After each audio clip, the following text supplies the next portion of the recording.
Today Today is Tarot Talk Tuesday. Because it is Tuesday and we talk about tarot. Good morning, so Brenda. when you get going, let me get this. You can tell I had a little extra caffeine today. Oh no! Well, we got the perk coffee. I'm on and my it's really funny second that cup. Tuesday's Mars Day, and we're both kind of in these vibrant Marsy colors, and we don't get dressed at the same time. Generally not, because we share our master bathroom. This is probably too much information, but careful now. It's a family show. He'll go to the bathroom and go out to get dressed, and I'll go into the bathroom. I don't see what he's wearing, and then. Good morning, Joe. And then I get dressed, and when I come out... One of us is making coffee or something we're like in that. similar colors, so it's really weird. Hey, what are you going to do? Anyway, now that we think we're up and ready to go... We think we're working. We can start Tarot Talk Tuesday. Dun, dun, dun. What is the card for this Tuesday? Well, it's start at the very beginning, because it's a very good place to start. But is this the beginning, or is it the end of the cycle? Who knows? Because Setterfellow has a 0. He defies description. He is not, no, I'm not a number, I'm a free man. Okay. So moving on. All right, you go ahead. Go for it first. Oh, God. I love these. I don't know. Should I go first? I think I should let you go first because I don't know. I love this card. I love this card so much.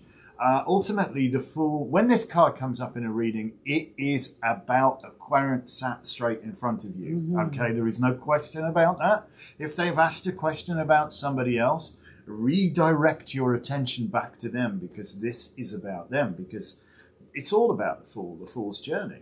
And the Fool here is stood on this precipice, you know, and people, oh, look, you fall, you're going to fall. Well, you know, he might. How are you going to jump off a cliff? He might, but then again, you know, his descent is assured because this is the start of the lightning flash down the tree of life, if you will. And the light that's behind him, some would say is the sun, but may not be. That might be the light of the supernals, you know, like Keter there, for example. But it's kind of interesting because this does drive you when you're talking about stuff in the material world. This is about really acquiring less, doing away with things. You know, like the realization that the most important things in life simply aren't things. They simply aren't things. And it's all about the journey. And this guy's about to begin another cycle of the journey because it goes round and around and around and around. And the needle returns to the start of the song and we all sing along as before. But it isn't necessarily a circle either. You know, hopefully you can bring what you've learned back and apply it to this next turn of the wheel so that you will learn never to work with pussycats, Emmett for is example. talking a storm today. He's silly. But yeah, acquired very few needs and got literally everything they need in that little knapsack over their shoulder there. They've stopped and smelled the roses, but this is interesting. It's a white rose. Mm-hmm. That's important. Lisa's going to tell you more about that, I know that. But I may or may not. She may or may not then, all right? She may leave you in wonder. But the dog, also that faithful dog by the side of him, is hugely, hugely important as well. But he's absolutely found his happiness within himself, or herself, as the case may be, because the Fool is gentleless. Good morning, Savannah. So whatever simply works for you. You know, happiness is a choice. It's found within. It's not outside. You know, everybody goes around hunting. Have you seen my happiness? Where's my happiness? Is it over here? Who's got my happiness? Why can't I be happy? You find not within yourself. Exactly. So the Fool holds great wisdom if you have the eyes to see. Anyway, your turn. I think you should. All right. So would you care to hold the card? Or? Okay, I didn't really, but okay. Well, I would. He wants to drink coffee. I need to get. So he wants to drink my coffee. There's something very interesting in the way the cards are drawn. Something in the way she moves. Now, the first thing I'd like to say about this card is it is the only card that Pamela Coleman Smith didn't sign. That really wasn't clever. That was scary. It's the only card that Pamela Coleman Smith didn't sign. That was Raja trying to get on the table. The cats are going crazy If today. he pulls the candles off, that'd be just perfect. Yeah, All Souls Day. Yeah, they stole that from us in around 700 A.D., I think. The Christians stole it from the pagans. Anyway, Well, never mind. Yeah, they had to turn Halloween into something for themselves. But back to the Fool. So we noticed that he's got a really long feather in his cap that very much resembles the feather in the cap of the sun, the reborn child, Mabon of Modron. So it could be indicating to us that this character has an awful lot of life experience or has completed a journey, right? And we notice that he has a backpack that he's just holding there, and even the flower of innocence are both behind him, unlike the hermit who is looking towards the lantern in front of him. So all the light of the supernal, or the sun or the moon, the feather in his cap, the backpack, and the flower are all indicating he's got this. He's got experience, he's got tools, he's got knowledge, but he still has the innocence, and he's still willing to learn. But he knows a lot. So he knows that when he jumps off of this cliff, that one of two things is going to happen. He's either going to find a beautiful way to land, or he's going to learn to fly. So he's going to use the tools and the knowledge and the past life knowledge to make this work for him or her. So when I see this card in a reading, I think it has to do with faith, understanding, and nothing to do with a blind leap. It's all about, no, I've laid the groundwork. I know where I've got the tools. I've got the experience. I've got the light. And there's a dog here. I've got some good friends for support. So this is not about being foolish, right? This is about understanding and faith. And I'm going to tell a little story that Skip told about the Fool. Oh, I love this. I love it. Right? This Good is one story. of my favorite Skip stories. And I know we talk love about Skip. him a lot, but we miss him terribly. Hail to the ancestors. Hail to the ancestors, the elders. All right. So these two farmers had beautiful farms across the street from each other. And their houses were towards the front of their property with beautiful big porches, and their fields of grain and wheat and everything that they were farming was behind the house. So they could see the road, and they liked to watch the comings and goings from the village. We like to do that on our porch. Exactly. So this one morning, they were both out on their porch, putting their stuff in their pipe, and they're ready to watch what's happening. So that morning, Earlier on that morning, the Fool had decided that he needed a new costume, and he asked his wife to make him one that was half blue and half red. So she did. So down the street comes the Fool, dancing and prancing in his little costume. And as he passed, the one farmer said to the other, "Did you see that ridiculous red suit?" And the other farmer said, "Red suit? What are you talking about? He was wearing blue today." And they had this huge argument until the Fool came home. All right? So I think that the Fool is about... they're both wrong. They're both wrong, or they're both right. The It's- Fool is about understanding, trusting, knowing, right? Those farmers had lived across the street from each other for decades. They had worked together, they had helped each other, yet they were willing to argue over the color of the Fool's costume. But there's also a deeper lesson here. Not everything is It's as it exactly seems. as it appears. Nor is it otherwise. So yes, and to honour Skip still further, he would tell us, look and you'll see, but look closer and you'll see Look again more. and you'll see more. Look and you'll see. Look again and you'll see more. So I think that, again, when we're looking at the tarot, we need to look at the color. This is all about yellow, so this is solar plexus. This is energy and willpower. It's interesting that the sun in the card is white, so that could indicate protection for the jump, right? Could be. Be bold, and powerful forces will come to your aid. This is a really positive card that I think is very misunderstood by a lot of newbie readers, because they think, oh, he's going to jump off a cliff. He's not looking where he's going. He's looking up to the sky. He's going to fall to his death. Don't be stupid, they tell the person they're reading. So I don't think that I can stress being snobby enough.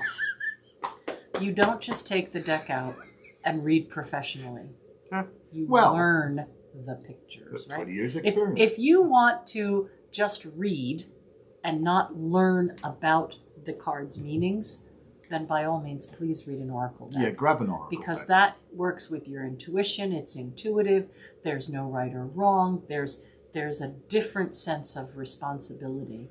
But if you are going to actually read the tarot, please learn the language you are reading, right? You can't pick up a book in Sanskrit and accurately convey the story unless you can read Sanskrit. Yeah, and probably in Western heritage as well, you're reading the wrong direction. You're holding the book the wrong way.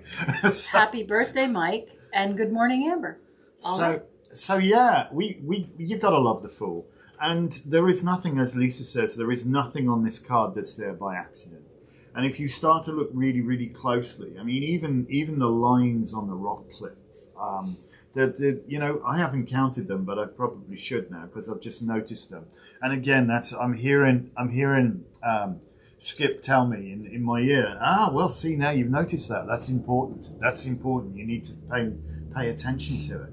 And so, for me, the yellow also is indicative of the rising sun, even though potentially the sun is high in the sky here. But this could indicate, the start of something again, the start of a cycle, spring, dawn, etc., etc. But this may not be the sun at all. This may be the light of the supernals,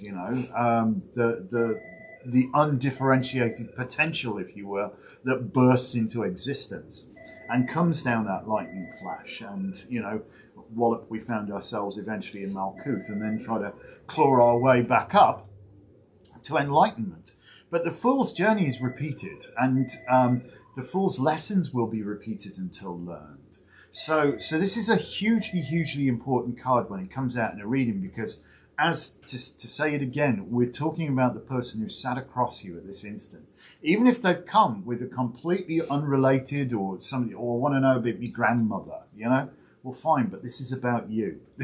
Unless they've specifically asked you to do what I call spiritual spying. Yeah, which is say, what does Greg think about me? He thinks you're a jerk. But there you go. Sorry. That was mean, but but you could do, you might get this in answer to a direct question about someone else. But in the spread that's for the person, it is usually for the person. Absolutely. Front and center. About that person's enlightenment. Right? Or life journey, because this is the journey. It is the journey, It's better to travel, and that's it. And when you're traveling, travel light, We acquire so much stuff. We acquire so much baggage. And not all of it's physical. Some of it can be emotional baggage as well. And this can be a reminder, so. You don't need to be schlepping that crap around with you either. Leave the bag in Lost and Found. The Exactly. person who put it on you isn't going to take it back. Exactly, The question is, how do you feel about Greg? If you're asking the question, I suggest that tells you more than you think. That's it. That is definitely the way, If you have to ask, the very fact that you're sat across the table from me to ask about this person who is a potential suitor or whatever, you obviously have concerns. Yeah. So if that which you seek you find not within yourself, etc., etc. So the Fool can be brutally honest, without doubt, But sometimes we do need some brutal honesty. we sugarcoat things. We're very good at viscerally isolating ourselves from things as well, you know. And sometimes we do need that reality check, and the Fool can be that reality check. Pam says it's so true. Watch tarot readings on TikTok. So many don't know the meaning of the cards. Well, you know, the occult and esoteric things and the tarot and all sorts of divinatory tools and the Craft of the Wise Wicca itself is becoming more and more mainstream, obviously because we've reached the age of Aquarius. Well, more people are waking and up. People are waking up, and this younger generation has really been using divination for self-help, which is wonderful. It is. No But criticism there. again, if you are going to read the tarot, you do a great disservice to your karma by not learning the language. Read oracle cards instead. If you don't want to take the time to do the work, to learn the language, and to understand what's going on in those cards, if you don't want to do that, don't take the responsibility of reading tarot. Read oracle. That's not to say that intuition does not play a no, part absolutely. in absolutely does. It's bringing the hidden to light, so you do have to have some psychic prowess in order to read the cards. But if you don't know the letter A from the letter Z, it puts a different responsibility on your psychic abilities. Yeah, you know, and you're there to help your client. You know, there's responsibility there. They put a lot of trust in you by actually coming to you and bearing their soul quite often, and to ask, you know, difficult questions, to ask you to look into areas of their life that is, you know, potentially problematic. So there is a responsibility, you know. We've all come across the doom and gloom people, you know, oh, you're going to have a horrible accident, but not before your boyfriend leaves you and all that sort of stuff. No, for goodness sakes, no. There may be potential nastinesses found in tarot readings, but it's... Anytime, the whole idea, this says this in my bio, the idea of having a tarot reading, which is also a psychic reading, is to have what's going on illuminated to you so you can make the best use of it, right? So in other words, here is the potential of what could be coming. If you handle it in this way, things may not work out very good. If you handle it in this way, you may achieve success. But it is the querent's journey, not the reader's journey. So you should point out all of the positive and a few of the pitfalls so that someone could make a better life choice. The other thing that I want to point out is, again, being very snobby, most all of the readers at the shop who read the tarot are also very psychic. And, you know, you've seen maybe some of the days where we've had card of the day and it's been like this, and I've already started to talk about the day. And then it's like, oh, well, what the heck is the card? You know, it's one of the exercises you give people. But it is learning. Yeah. But I think that is something to take to heart. All of the readers at the shop, whether they're reading tarot or oracle or runes or doing astrology, whatever it is that they're doing, they have to read me as their interview. Understand that I have been reading tarot professionally since 1989. It's a while. All right. So I still learn every day. I still learn something new about the cards every time I look at them. I still do research. I still read what other people have found out. You know, I'm just working every day. I learn something, and no one has ever learned everything. But the point that I want to make is when you come to the shop for a reading, you are going to get a genuine psychic reading. The person has read me as their interview because I will not put my name or reputation with someone who isn't sincere. I don't want someone who's gloom and doom. I don't want someone who doesn't know what they're doing. I don't want someone who doesn't deeply care for their client's well-being. So you're never going to get a bad reading. You may not connect with that psychic. Sometimes that happens, right? In other words, maybe someone has said, oh, I know the perfect doctor for you. You have to go and see so-and-so. And you can't stand them. And that's not to say they're a bad doctor. You just right, personally they're can't top stand of their them. field, but they don't have a rapport with you. You don't like their bedside manner or whatever. So you may go to sit with one of our psychics and your energy just doesn't jibe. You just don't make that connection. Part of it could be that astrologically you don't blend. You might be Gemini and you're sat with a Capricorn and you're so much air and there's so much earth and they're just not making that connection.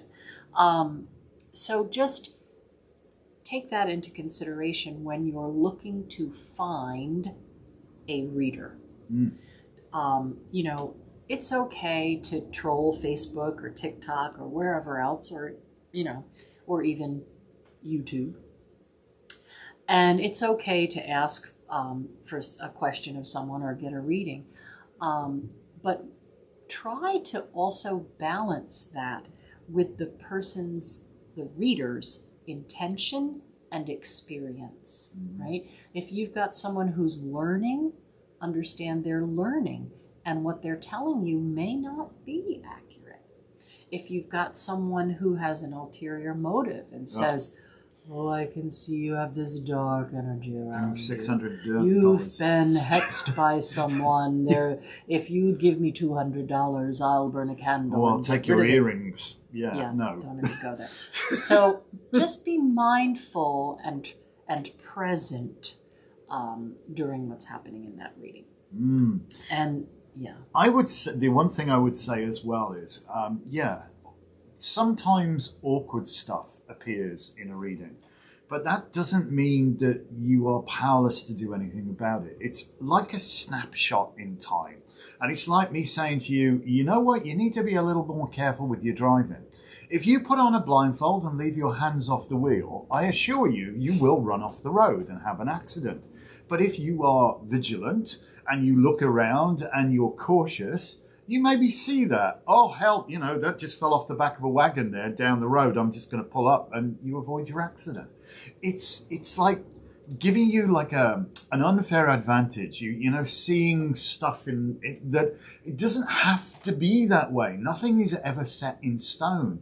There are umpteen paths you can go by. It's only a little snapshot of the here and now, right now.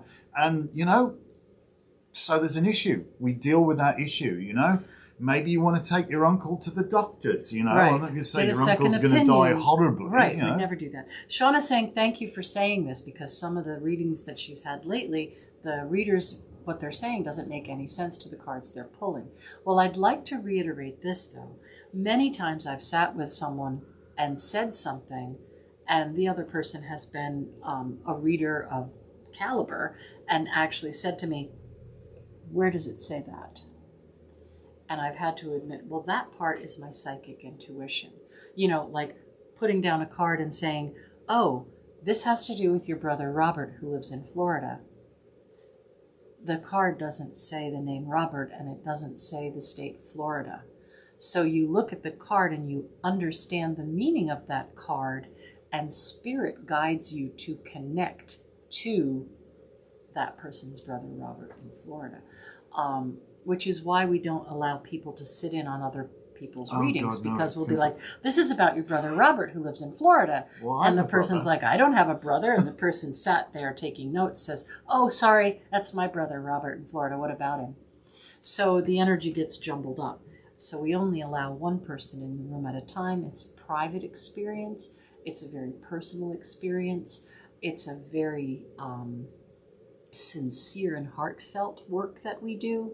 So just, be cautious about where you get a reading and what you're paying for it.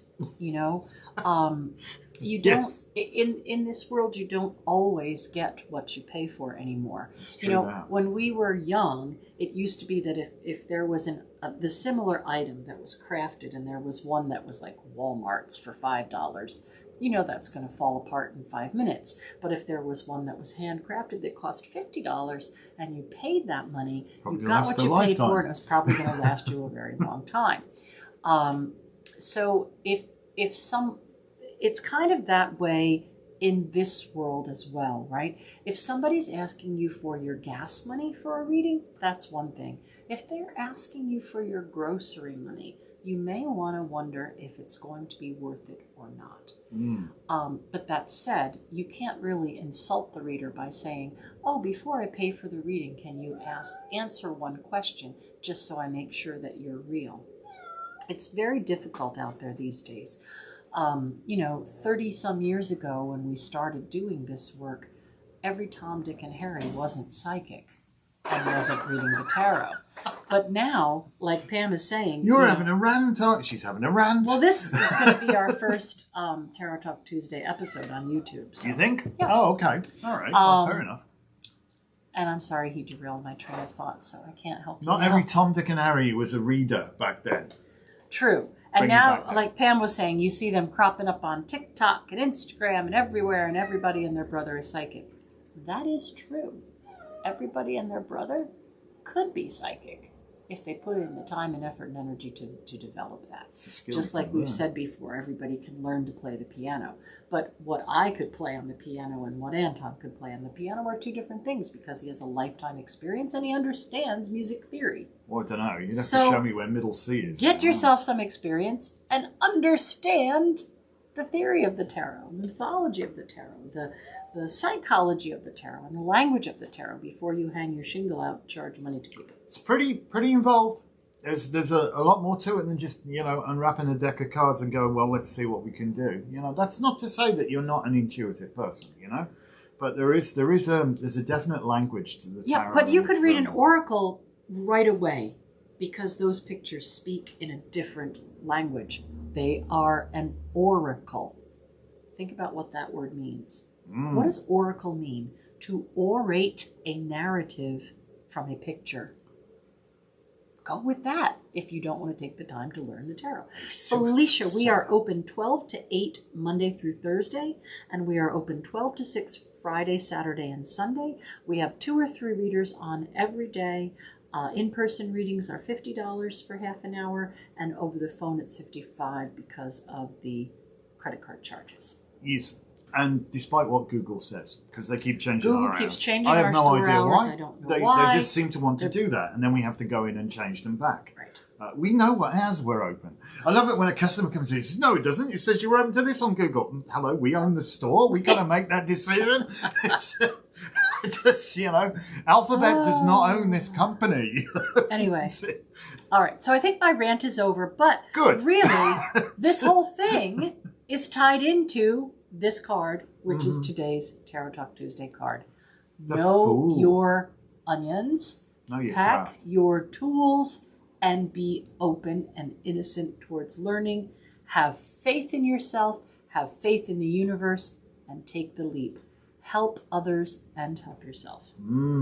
Thank you all. Have a great Tuesday. So, thank you so much for watching. Please Peace. do like, comment, subscribe, tell your friends about us, all right?